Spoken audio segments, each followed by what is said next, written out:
story is really profound. You got to watch this. Getting ready to tell you the story of the most spiritually significant man in our nation's history you have never heard of. This guy, his name was Mordecai Ham. Not a famous guy. He was an American tent revival preacher in the late 1800s, early 1900s.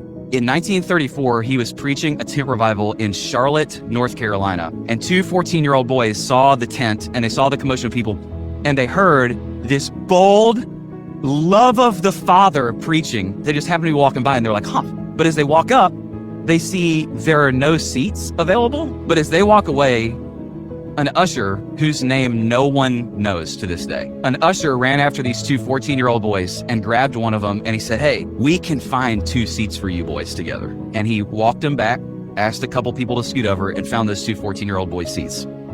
That day, they ended up giving their lives to Christ and consecrating themselves to the purposes of God in their generation. One of those boys was a man we now know as Billy Graham.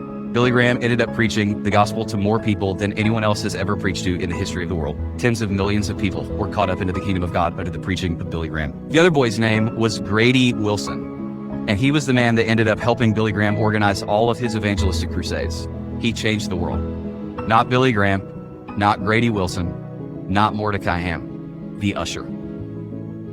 That one man that saw two 14-year-old boys walking away from the faith and said, not on my watch. You get back here, boys. Your job is not to change the world. Your job is to change somebody's world.